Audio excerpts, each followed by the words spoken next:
Hi, my name is Elizabeth, and if you're watching this video, you're probably going through a divorce or some sort of similar situation, such as a drastic breakup, even if you are not necessarily legally married.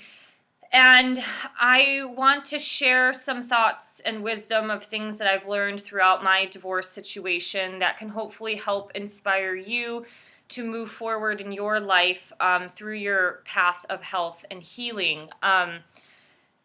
The first thing I want to tell you is that there is life after divorce. If you are currently fresh in your situation, your whole life has drastically changed. It's kind of like a tower that's crumbling. You've had some form of foundation for a certain length of time in your life, and that foundation and stability or that rug has just been pulled out from underneath you. And so this is going to be I'm not going to sugarcoat it. It's going to be a very, very difficult time that you are going to have to go through a series of emotions, which will be part of the grieving and the health and healing process through divorce.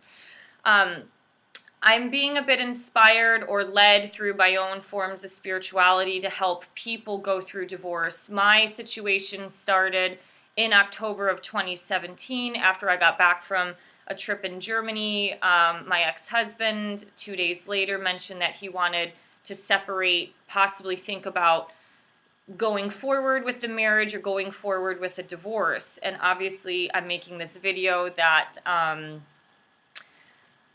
we went forward with the divorce. I did everything I could to save the marriage, and that didn't do anything. So to some part, from a logical perspective, that's the path in the life that he wanted to choose. And from some sort of spiritual perspective, I felt that some of these things were ordained by God, that our lessons of our soul contract learned enough from each other, that it was time for us to build our roots with other people. So I'm looking back at about 14 months of this journey, and I snapped out of divorce a little quicker than most people, and I think that is in part due to having a spiritual backbone or a foundation in my life and a belief in God. I think when you do go through such traumatic life events, people naturally connect to faith. If you're on the verge of dying, you're naturally going to start praying to God. And so I went through a series of different, not spiritual practices, but just a lot of growth in my own spirituality, which actually I started to cling on more to Christianity because I had a lot of Christians start to enter my life during that point in time. And the one thing I want to let you know is there is life after divorce, but you're going to have to help yourself through this process. I know it is very easy to get stuck on the couch and kind of sit in this spot of solitude and being somber and sad in your situation, and that's really important to go through that. But you do have to choose some things for yourself to help you heal.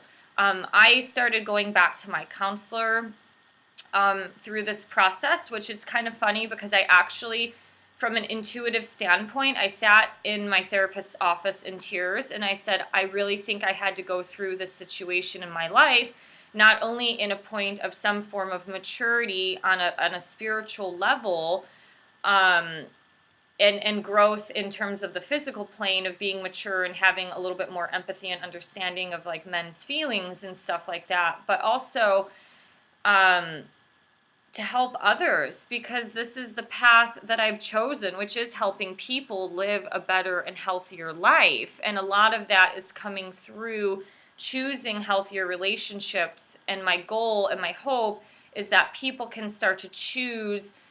Humanity needs to ascend, and we can do that by choosing better, healthier relationships and walking away from certain things like toxicity. I did go to divorce support group. That very much helped. That made me realize that I'm not alone and that other people in the same community of where I lived are going through similar situations, men and women. And I also did a lot of Googling and reading at that point in time. So I just started to read a lot about, like I would do a Google search about husbands leaving wives, divorce, some, generic Google term. And I started reading blogs. And this one blog I read was like of a of a husband leaving his wife with 4 children. He left her for somebody else. Typical thing, like the younger woman, probably more spry and things like that. And then I started reading all the comments, and I realized through reading these comments that my life situation, my divorce, was not that bad in terms of what other women had to go through. One woman commented that her husband just left her 7 months pregnant. I honestly could not imagine that type of a situation where the amount of stress that you're putting into that womb of yours can alter and affect that baby's health, in addition to not having a husband's support through the most vulnerable experience of a woman that can happen. As I previously mentioned, I had a lot of Christian people enter my life who really, really helped instill a lot of wisdom and faith. That this is not happening necessarily to me, but it's happening for me. And there is some greater lesson here. And although from a Christian point of view, they really preach that God wants marriage to work, and I'm in the same similar boat, there was only so much that I could do. And that's why I tried to save my marriage. I wrote my ex-husband like a 19-page Word document letter. He house sat my cats when I went home for Thanksgiving. And I hand wrote 33 pages of short stories of our relationship together. And then I did another one. That's probably sound like so much. I wrote like another 5 or 6 page plea. Like I gave it one last chance, and none of it worked. And at that point in time, when none of it works, you just have to go forward in life with your head high and be like, I did everything that I could.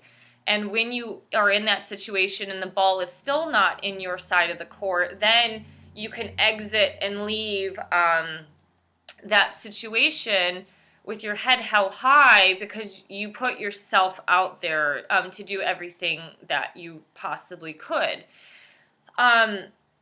I had a friend, a former yoga student, approach me and invited me to certain things like hiking groups, yoga stuff, and rock climbing. And I really felt rock climbing was a very good therapy for me. And that kind of became like a new love in my life. I really like it. It works very well in my type of personality, because I am so individual that you can do things with people, but it's still an individual sport where you're not relying on other people. I have my own thing with independence, but I encourage you to get involved in something. I really encourage divorce support group, and I encourage you to start to explore yourselves through healthy coping mechanisms. I do not advocate for rebounds. I do not advocate for going out and getting drunk and high, or just randomly sleeping with people at the bar. I know a lot of my former clients who've gone through the divorce, men process their emotions a lot differently from women, and a lot of these men,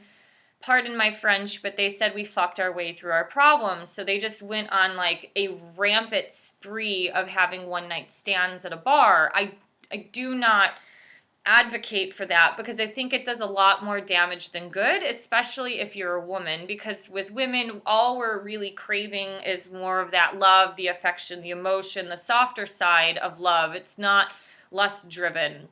There are definitely some women out there like the Sex in the City Samanthas that can do those type of things, but the reality is most of us end up getting more hurt and damaged through the way. I do suggest going to counseling. I suggest writing out lists of pros and cons of your personality, maybe your partner's personality, and of your life. When my ex-husband brought all these things to the table, like I didn't do this and that, it's like some of it I was a little blindsided by, because I didn't necessarily realize that I was doing it, and I didn't realize that I was hurting him. Something like a lack of physical affection really made him feel empty. And at some points, like we were together at the separation, we were together 9.5 years, married for 6.5, engaged for 1, together for 2. It's like things kind of just get stale. And I read a lot through, I guess, the psychology behind relationships. And they kind of say the 7 years is the peak where things start kind of going down. And I would say that might have been similar to our situation. And it wasn't necessarily that life was going down, it's just it kind of plateaus. It's like you get comfortable with each other. Sometimes you get too comfortable with each other. And, it's like those fun, exciting, sparky feelings sometimes just go away. But I really do suggest analyzing your situation from an outside point of view and realizing what you can change in yourself. I never heard about this book until the breakup happened. I had 5 people recommend the love language book to me, and I took it as a sign that I need to read this book.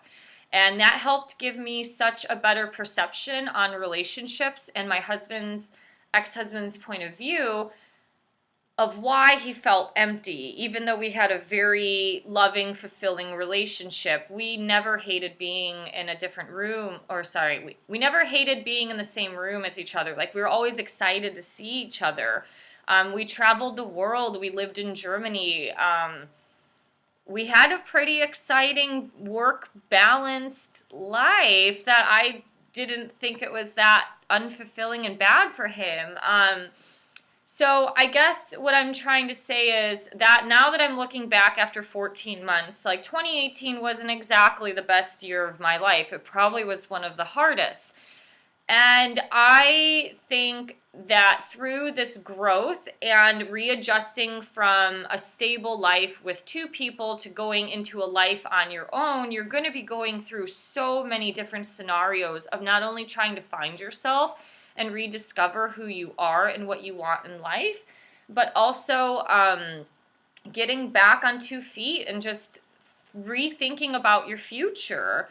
But the biggest thing I want to let you know is that there is life after divorce. It's just going to take some time.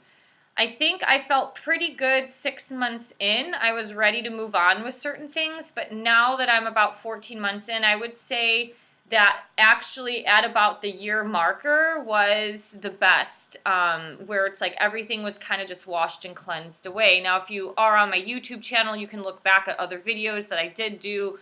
I did walk the Camino de Santiago, and that is something I like traveling. I think it's great to see the world and get different perceptions on life. And the thing is, I wanted to do something throughout this last year to kind of push the reset button. And I didn't get to necessarily do that because I was readjusting to my life. And there's all this different crap that comes along with divorce, like the paperwork and the legal system that's horrible.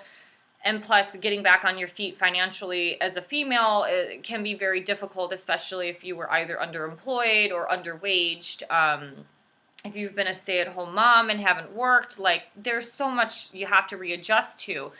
So I think the year marker was the best, but the funny thing is I actually started my Camino journey exactly 1 year from the date my husband broke up with me. So to some degree, for me, it was a very spiritual cleanse in terms of like all that old is washing out and the new is being welcomed into my life.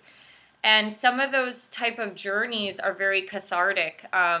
And it helped me just release anything that was still inside. I was still ready and fine. I went on some dates with some people throughout this year, but I really, really recommend healthy coping mechanisms of finding who you are. You can go on dates, but honestly, like, even looking back, you're driven through emotion through those first few months. And you might meet somebody that's very attractive and fun and exciting, and it might seem like everything you want, but I recommend not getting into a relationship right away or really quickly. Some people do, and it works. Like, there are rules and guidelines, and there are exceptions to rules and guidelines. And so,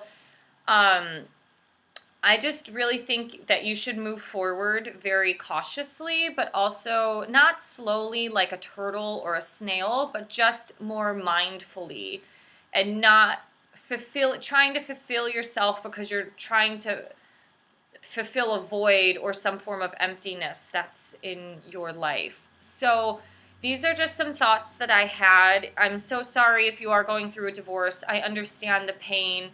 The first 2 to 3 months were pretty miserable. My stuff happened October 18th of 2017, and I basically started kind of coming out of it like January 6th. So those first couple months were rough, especially for the holiday season. I'm going to do a different video about going through a divorce during the holiday season, because it's not easy for that first one. But anyways, please subscribe. If you have any questions or comments, please leave them below. I'd love to hear about your experience as well to help other people. But I am on a path of helping people ascend, not only within themselves. Personal growth is very important, but also healthy relationships. All right, see you guys soon. Thank you. Bye.